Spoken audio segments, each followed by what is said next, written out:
Hello students, कैसे हो आप सब। आई होप आप सभी अच्छे होंगे। और चलते हैं आज की क्लास में। आज की जो क्लास रहने वाली है वो हमारी फिजिक्स की रहेगी, यानी कि भौतिक विज्ञान की। और जैसा कि लास्ट क्लास में मैंने आपको बताया था कि हमारा जो रेजिस्टेंस है वो चल रहा था, और रेजिस्टेंस का मैंने फॉर्मूला भी बताया था आपको कि V जो ओम्स लॉ है, ओम्स लॉ से मैंने आपको बताया था V प्रोपोर्शनल टू I और V equal to I R, ये मैंने आपको कंफर्म किया था। और इससे फिर मैंने R equal to V upon I और V और I equal to V upon R, मैंने ये आपको कंफर्म किया था लास्ट क्लास में। अंडरस्टैंड? ठीक है। और चलते हैं आज की क्लास में और बढ़ते हैं आज, ठीक है, आगे की तरफ कंटिन्यू करते हैं और देखते हैं।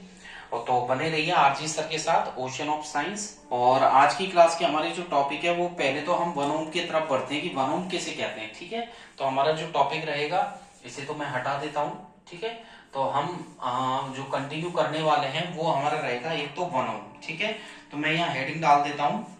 हमारे जो टॉपिक रहने वाला है वो है वन ओम, कि वन ओम किसे कहते हैं, और ब्रैकेट में मैंने लिख दिया ओम। कोई भी डाउट हो, किसी भी तरीके का कोई भी क्वेश्चन हो, ठीक है, कोई भी क्वेरी हो, आप कमेंट बॉक्स में टाइप कर सकते हैं। तो देख लीजिएगा वन ओम किसे कहते हैं।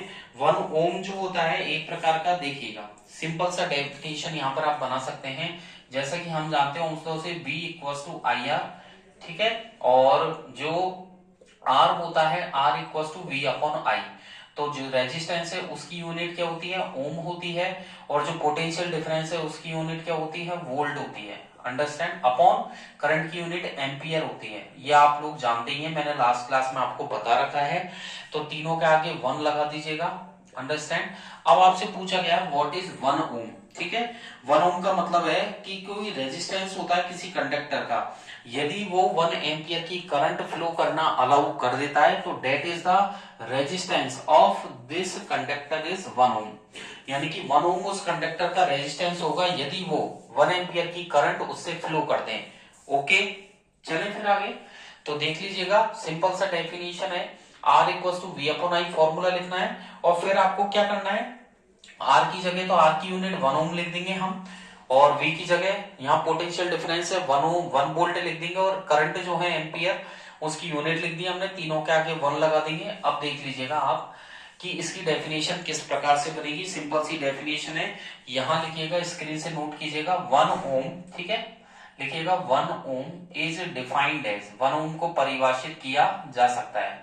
तो मैंने लिखा है 1 ohm is defined as the resistance of a, the resistance, the resistance of a conductor, किसी सुचालक का resistance, the resistance of a conductor which allows, आगे लिखिएगा, विच अलाउज ए करंट, जो कि एक करंट को अलाउ करता है, which allows A current of 1 ampere, of 1 ampere.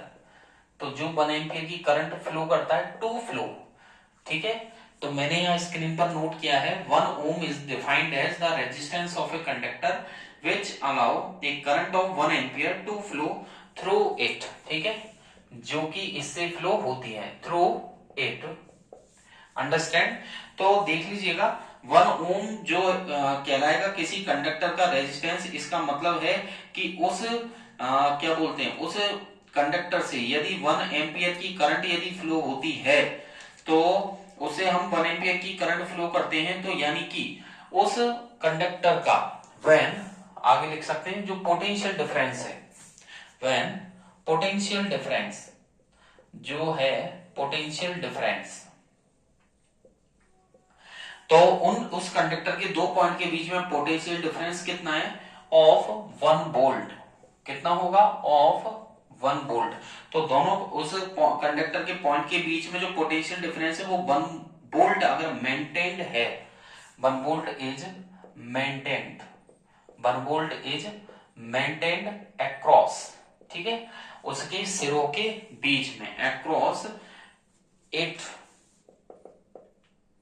Is called, उसे लिख सकते हैं आगे, इज कॉल्ड 1 ओम, उसे 1 ओम कहा जाएगा। ये 1 नंबर की डेफिनेशन है। 1 ohm is defined as the resistance of a conductor which allow a current of 1 ampere to flow through it when potential difference of 1 volt नीचे हम लिख सकते हैं 1 ohm equals to 1 volt upon 1 ampere. इसे आप याद कर लीजिएगा, ठीक है। इसे मैं ब्रैकेट में बंद कर देता हूं, अंडरस्टैंड। ये मैंने ब्रैकेट में बंद कर दिया है। 1 ओम इक्वल्स टू क्या होता है, 1 वोल्ट अपॉन 1 एम्पियर, ठीक है। अंडरस्टैंड, याद हो जाएगा, वेरी गुड, ठीक है। इस पे स्टार लगा देता हूं, अच्छे से आप लोग याद कर लीजिएगा। आगे की तरफ हम बढ़ते हैं वेरिएबल रेजिस्टेंस की तरफ। तो मैं हेडिंग डाल देता हूं यहां पर वेरिएबल रेजिस्टेंस, ठीक है। तो यहां पर हम हेडिंग डाल रहे हैं वेरिएबल रेजिस्टेंस, यानी कि वेरिएबल का मतलब है एक जैसा नहीं होना, यानी कि बदल जाना, जो बदलता रहता है। वेरिएबल रेजिस्टेंस वेरिएबल प्रतिरोध, और एक कंपोनेंट होता है जो करंट को रेगुलेट करता है बिना वोल्टेज में चेंजेस किए। यदि हम करंट को रेगुलेट करना चाहते हैं बिना किसी प्रकार के वोल्टेज में बदलाव किए, तो उसके लिए वेरिएबल रेजिस्टेंस का यूज किया जाता है। एक प्रकार का कंपोनेंट है जो सर्किट में यूज किया जाता है।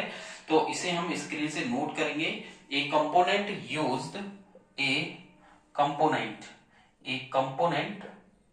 is used to regulate, a component is used to regulate, एक कंपोनेंट का यूज किया जाता है, ठीक है। करंट किसको रेगुलेट करता है, ये करंट को, अंडरस्टैंड। तो मैंने यहां पर लिखा है, स्क्रीन पर देख लीजिएगा, एक component is use to regulate current, ठीक है, विदाउट चेंजिंग, आगे मैं लिखूंगा विदाउट चेंजिंग, बिना बदलाव किए, ठीक है। अब किस में बदलाव किए, द वोल्टेज सोर्स, अंडरस्टैंड। तो मैंने यहां लिखा है a component is use to regulate current without changing the voltage source, it is called, या आगे लिख सकते हैं, is called variable resistance, okay. इसे वेरिएबल रेजिस्टेंस कहा जाता है। अच्छे से याद कर लीजिएगा, ये 1 नंबर देके जाएगा, ये भी 1 मार्क्स का है, और 1 ओम भी 1 मार्क्स का आपके क्वेश्चन है, ठीक है। अब एक ऐसा क्वेश्चन मैं आपको बताने जा रहा हूं कि ऐसा कौन सा डिवाइस है जो रेजिस्टेंस, सर्किट के अंदर रेजिस्टेंस को चेंज करने के काम में आता है। ऐसा कौन सा डिवाइस है जो सर्किट के अंदर रेजिस्टेंस को बदलने के काम में आता है, सर्किट के अंदर जो रेजिस्टेंस को चेंज करने के काम में आता है। तो उस डिवाइस का नाम बताइए, ठीक है। तो यहां पर मैं क्वेश्चन लिख देता हूं, ओके। यहां पर है नेम द डिवाइस, उस डिवाइस का नाम बताइए। क्या लिखा है मैंने, name the device is used to change, ठीक है। मैंने लिखा है name the device is use to change the resistance, is use to change the resistance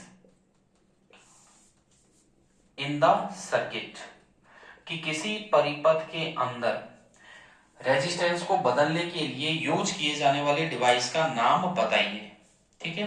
तो उसका आंसर क्या है, रियोस्टेट, ठीक है। क्या है इसका आंसर, रियोस्टेट है। चले आगे की तरफ। अब मैं आगे की तरफ आपको बताने वाला हूं, जो रेजिस्टेंस होता है किसी कंडक्टर का, उस पर कौन कौन से फैक्टर्स डिपेंड करते हैं, ठीक है। तो यहां पर मैं इसको तो हटा देता हूं, और जो आगे आने वाले क्वेश्चंस है, टॉपिक्स है, उसको मैं यहां पर आपको बता रहा हूं। तो देख लीजिएगा, यहां पर है व्हाट फैक्टर्स डिपेंड ऑन, ठीक है। क्वेश्चन लिख देता हूं मैं, व्हाट फैक्टर्स, कौन कौन से तथ्य हैं, व्हाट फैक्टर्स डिपेंड ऑन, जो कि डिपेंड करते हैं, ठीक है, the resistance of a conductor, the resistance of a conductor, understand. अब इस क्वेश्चन का मतलब क्या है, ऐसे कौन से तथ्य हैं, ऐसे कौन से बिंदु हैं, ऐसे कौन से पॉइंट है जो किसी कंडक्टर के रेजिस्टेंस पर डिपेंड करते हैं, कौन कौन सी बातें जो रेजिस्टेंस को प्रभावित करती है। बहुत ही इंपॉर्टेंट है, मैं लिख देता हूं वेरी इंपॉर्टेंट, 2025 के लिए काफी इंपॉर्टेंट है, और 2 नंबर आपको बहुत अच्छे दिलवा के जाएगा ये। तो इसको अच्छे से आप लोग याद कर लीजिएगा, 2025 बोर्ड के लिए काफी इंपॉर्टेंसी रखता है ये। तो किसी रेजिस्टेंस का कंडक्टर, एक तो उस कंडक्टर किस मटेरियल का बना हुआ है, उसके नेचर पे डिपेंड करता है, अंडरस्टैंड। जो कंडक्टर लिया गया है, जो वायर, उसकी लेंथ पे डिपेंड करता है, उस कंडक्टर के क्रॉस सेक्शनल एरिया पर, एरिया ऑफ क्रॉस सेक्शनल बोल सकते हो, उस पर डिपेंड करता है। टेम्परेचर भी उसके लिए मायने रखती है। तो देख लीजिएगा, फर्स्ट पॉइंट तो है रेजिस्टेंस ऑफ ए कंडक्टर। तो यहां पर फर्स्ट पॉइंट हम लिखेंगे resistance of a conductor. Resistance of a conductor, किसी सुचालक का जो प्रतिरोध है, resistance of a conductor depends on the, ठीक है, यहां पर मैं लिख रहा हूं depends on the nature of material, किस पदार्थ का बना हुआ, नेचर ऑफ मटेरियल, ठीक है। तो मैंने स्क्रीन पे लिखा है resistance of a conductor depends upon the nature of material of the conductor. Material of conductor, जिस ये सुचालक किस मटेरियल का बना हुआ है उस पर डिपेंड करता है। अंडरस्टैंड। फिर आप देखिएगा सेकंड पॉइंट। सेकंड पॉइंट क्या कहता है, रेजिस्टेंस ऑफ ए कंडक्टर। इनको अच्छे से लर्न कर लीजिए, स्क्रीन से नोट कर लीजिएगा। रेजिस्टेंस ऑफ ए कंडक्टर, ये लाइन कॉमन है सब में, ठीक है। कहां तक, रेजिस्टेंस से लेके कंडक्टर तक का जो सेंटेंस है ये कॉमन चलेगा, ठीक है। ये डायरेक्टली प्रोपोर्शनल होता है, is directly proportional, is directly proportional to the length of wire, length of a wire, ठीक है। या लेंथ ऑफ ए कंडक्टर भी हम लोग लिख सकते हैं, ठीक है। लेंथ, अब वायर नहीं लेते हैं हम, ऐसा करते हैं लेंथ, कंडक्टर लिया है तो कंडक्टर ही ले लेते हैं, length of the conductor. Understand. तो यहां पर हो जाएगा आपका resistance of a conductor is directly proportional to the length of the conductor. अब यहां पर हम लिख देते हैं R directly proportional to L, ये हो जाएगी इक्वेशन आपके फर्स्ट, ठीक है। तो मैंने लिख दिया आर यानी कि resistance of a conductor directly proportional to, यहां हो गया एल, ठीक है। एल मतलब लेंथ ऑफ द कंडक्टर। अब आ जाइए थर्ड पॉइंट की तरफ हम लोग बढ़ते हैं कि रेजिस्टेंस ऑफ ए कंडक्टर, वही लाइन कॉमन आएगी, resistance of a conductor, resistance of a conductor is inversely proportional, is inversely proportional. तो मैंने यहां लिखा है resistance of a conductor is inversely proportional to the cross section, ठीक है। यहां लिखा है cross section area of conductor. Understand. मैंने यहां लिखा है resistance of a conductor is inversely proportional to the cross section area of conductor. इसके लिए हम क्या इक्वेशन लेंगे, are inversely proportional to 1/a, ये हो जाएगी आपकी इक्वेशन सेकंड, ठीक है। तो आपके दो इक्वेशन बन चुकी है।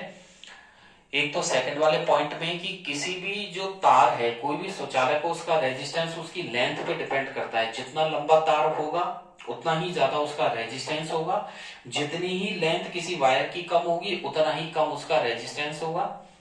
दूसरी बात यह है, किसी कंडक्टर का यदि क्रॉस सेक्शन एरिया ज्यादा है तो उसका रेजिस्टेंस कम होगा, और किसी कंडक्टर का क्रॉस सेक्शन एरिया कम है तो रेजिस्टेंस उसका ज्यादा होगा। ये इनवर्सली है, ठीक है। फोर्थ पॉइंट ये कहता है कि कोई भी रेजिस्टेंस है किसी मेटेलिक कंडक्टर का, वो बढ़ेगा यदि टेम्परेचर बढ़ाया जाए। तो रेजिस्टेंस ऑफ मेटेलिक कंडक्टर, यहां पर हम लिख सकते हैं resistance of A metallic conductor, resistance of A metallic conductor increases with increase in temperature, increases with increase in temperature, यानी कि तापमान बढ़ाने पर कंडक्टर का रेजिस्टेंस भी बढ़ेगा। अंडरस्टैंड। और टेम्परेचर यानी कि तापमान कम करने पर कम हो जाएगा, और डिक्रीज भी होगा, decrease in temperature, decreases with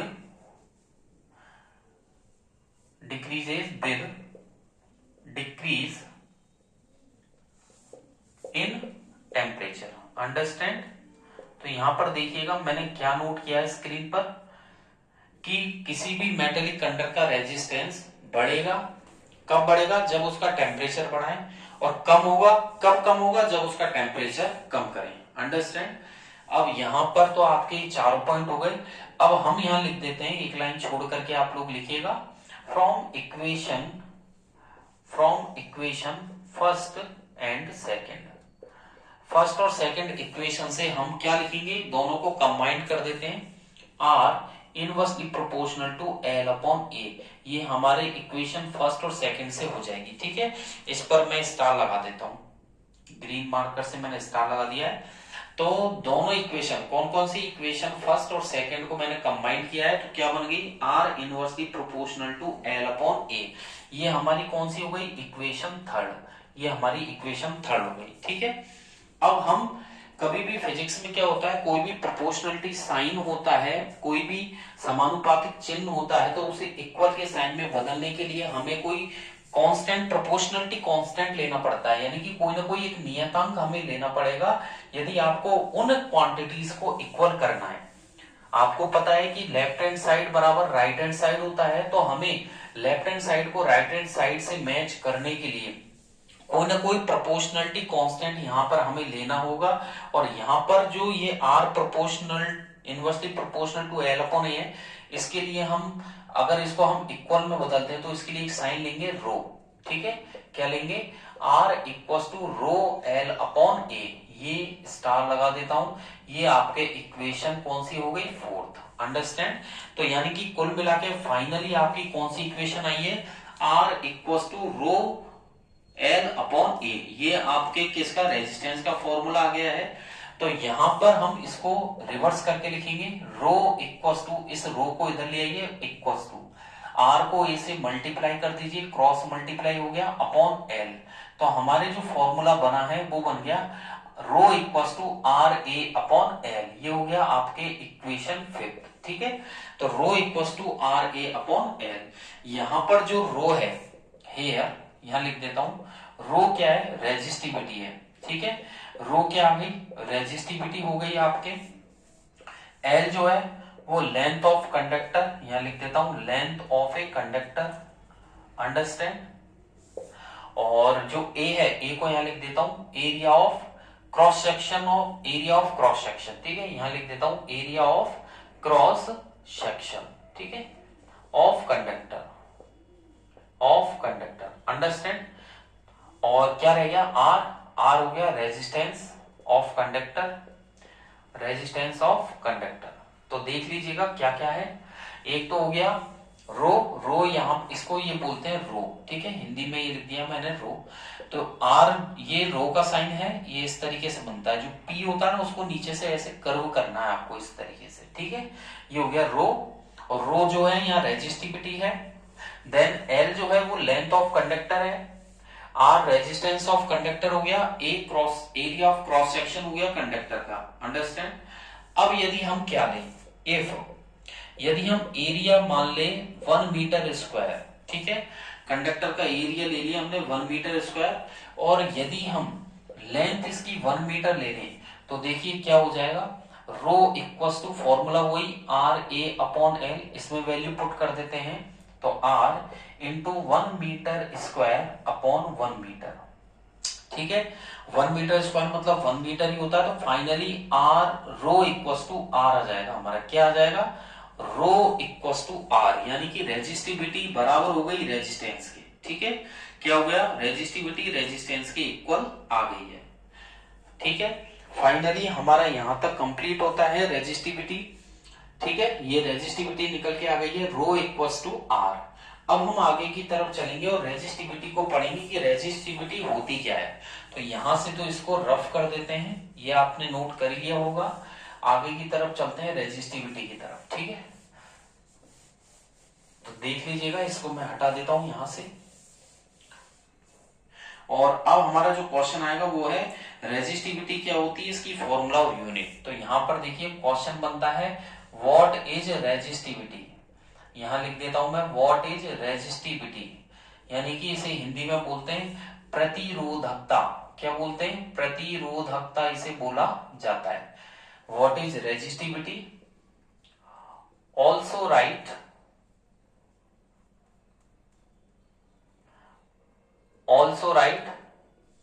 its unit and formula, unit and formula. Understand? तो मैंने यहां पर लिखा है रेजिस्टिविटी किसे कहते हैं, व्हाट इज रेजिस्टिविटी, प्रतिरोधकता किसे कहते हैं, also right it's formula in unit. तो रेजिस्टिविटी का मतलब है किसी कंडक्टर का जो रेजिस्टेंस होता है यदि उसकी यूनिट लेंथ और यूनिट क्रॉस सेक्शन एरिया, ठीक है, यदि लेंथ को भी 1 मीटर ले यानी कि यूनिट लेंथ और एरिया जो है वो 1 मीटर स्क्वायर यानी कि यूनिट एरिया यदि लिया जाए किसी भी कंडक्टर का तो उसे रेजिस्टिविटी बोला जाएगा। ठीक है, जैसा कि अभी लिया था। तो यहां पर हम लिखेंगे रेजिस्टिविटी, ठीक है, is defined as, resistivity is defined as, प्रतिरोधकता को परिभाषित किया जा सकता है द रेजिस्टेंस, ठीक है, of the conductor, the resistance of the conductor, the resistance of the conductor, यदि किसी कंडक्टर का जो रेजिस्टेंस है, ठीक है, ऑफ यूनिट लेंथ, उसकी जो लेंथ है वो क्या हो, यूनिट, यूनिट लेंथ का मतलब इकाई उसकी लंबाई हो, यानी कि 1 मीटर हमने ली है, ठीक है, unit length and unit cross section area हो, ठीक है, and unit cross section area यानी कि उसका जो क्षेत्रफल है वो भी 1 मीटर स्क्वायर हो यानी कि यूनिट एरिया हो, ठीक है, उसे बोलेंगे, आगे देखिए, इज कॉल्ड, उसे बोला जाएगा रेजिस्टिविटी, इज कॉल्ड रेजिस्टिविटी, ठीक है, उसे रेजिस्टिविटी बोला जाता है। अंडरस्टैंड? फॉर्मूला आपको पता ही है, यहां लिख देता हूं मैं फॉर्मूला, हेडिंग डाल के, formula rho equals to R A upon L, ये फॉर्मूला हो गया रेजिस्टिविटी का, ठीक है, rho equals to R A upon L. और इसकी जो डिनोशन है, ठीक है, डिनोशन मैंने आपको बताया था रो से करते हैं, सिंबल इसका ये होता है, और इंग्लिश में से आर एच ओ रो बोल सकते हो, ठीक है। तो सिंबल जो पी को नीचे से कर्व करना है थोड़ा सा, ठीक है। यूनिट पे चलते हैं, जो ऐसा यूनिट होती है किसकी, रेजिस्टिविटी की, तो यहां मैंने लिख दिया है ऐसा यूनिट ऑफ रेजिस्टिविटी इज, क्या होती है, ओम मीटर, क्या होगी, ओम मीटर, सिंबल ओम का इस तरीके से सिंबल होता है, मीटर का एम, ठीक है, तो ये हो गई आपकी यूनिट, ठीक है। यदि आप सेंटेंस में लिखना चाहें वर्ड्स में तो ओम मीटर लिख दीजिए, और सिंबल्स बनाना चाहे तो ओम का और फिर मीटर का सिंबल बना दीजिए। अंडरस्टैंड? चलें आगे की तरफ। अब मैं आपको इलेक्ट्रिकल रेजिस्टिविटी बताने वाला हूं कुछ सब्सटेंसेस की, ठीक है, कुछ सब्सटेंसेस है जिनकी जो रेजिस्टिविटी होती है वो किस प्रकार से होती है, उनकी रेजिस्टिविटी हमें आनी भी चाहिए, ठीक है। और जो रेजिस्टिविटी होगी, जैसे कि कोई भी कंडक्टर है, चाहे वो मरकरी ले लें हम, ठीक है, कॉपर ले लें और सिल्वर ले लें, एल्यूमिनियम ले लें, तो उनकी रेजिस्टिविटी आपको याद करनी है। और ये रेजिस्टिविटी जो मैं बताऊंगा वो आपको नेक्स्ट क्लास में बताऊंगा। तो हमारे जो नेक्स्ट क्लास के टॉपिक रहेंगे, ठीक है, नेक्स्ट क्लास में मैं आपको जो इलेक्ट्रिकल रेजिस्टिविटी के बारे में बताऊंगा, ठीक है, इलेक्ट्रिकल रेजिस्टिविटी। और इलेक्ट्रिकल रेजिस्टिविटी कितने पर, 20 डिग्री सेल्सियस पर। तो मैं आपको नेक्स्ट क्लास में एक तो इलेक्ट्रिकल रेजिस्टिविटी कुछ पदार्थों की बताने वाला हूं ऑफ सब्सटेंसेस। तो मैं कुछ सब्सटेंस की आपको इलेक्ट्रिकल रेजिस्टिविटी बताऊंगा कितने, 20 डिग्री सेल्सियस पे मैं आपको किस प्रकार से रेजिस्टिविटी हुआ करती है, फिर उस पर कुछ न्यूमेरिकल्स भी मैं आपको करवाऊंगा। तो इसमें रेजिस्टिविटी में मैं आपको सिल्वर की, एल्यूमिनियम की, कॉपर की, ठीक है, और निकेल है, आयरन है, क्रोमियम है, मरकरी है, कंडक्टर की बताऊंगा, ठीक है, कुछ अलॉयज है, अलॉयज में जैसे कॉन्स्टेंटन है, कॉन्स्टेंटन की मैं आपको बताऊंगा, मैग्नीनियम है, नाइक्रोम है, ठीक है। इंसुलेटर में हम लोग ग्लास की भी पढ़ेंगे, एबोनाइट की पढ़ेंगे। तो ये कुछ आपको मैं रेजिस्टिविटी सिखाऊंगा और ये मैं आपको नेक्स्ट क्लास में बताऊंगा। अंडरस्टैंड? तो आज की क्लास में इतना ही करेंगे, और आज की क्लास आपको अच्छी लगी हो तो लाइक कीजिएगा, ज्यादा ज्यादा शेयर कीजिएगा। डिस्क्रिप्शन बॉक्स में मैंने टेलीग्राम की लिंक दी हुई है, RG sir ocean of science, जिस पर क्लिक करके आप मेरे टेलीग्राम पेज पे जा सकते हैं, वहां से भी आप डीप में पढ़ सकते हैं। अल्टरनेट क्लासेस चली रही हैं, जैसे कि आज फिजिक्स की थी, नेक्स्ट आपके केमिस्ट्री की रहेगी। तो बने रहिए RG sir ocean of science के साथ, क्लासेस लेते रहें रेगुलेट, ठीक है। और कोई भी डाउट हो, कोई भी क्वेश्चन हो तो आप कमेंट बॉक्स में टाइप कर सकते हैं, वहां से आपको सेटिस्फाइड आंसर्स मिलेंगे, ठीक है। और ज्यादा से ज्यादा अपनी स्टडी को टाइम दीजिए। आज फिजिक्स की क्लास थी, नेक्स्ट आपकी केमिस्ट्री की क्लास आएगी और बेल आइकन पे जरूर क्लिक कर दीजिएगा। इससे क्या होगा, जो जब भी क्लास होगी मेरी, वो उसका नोटिफिकेशन आपको सबसे पहले मिलेगा। ठीक है, थैंक यू और बने रहें आरजी सर के साथ। और कोई भी डाउट हो आप पूछ सकते हैं, ठीक है, और बने रहें, ठीक है।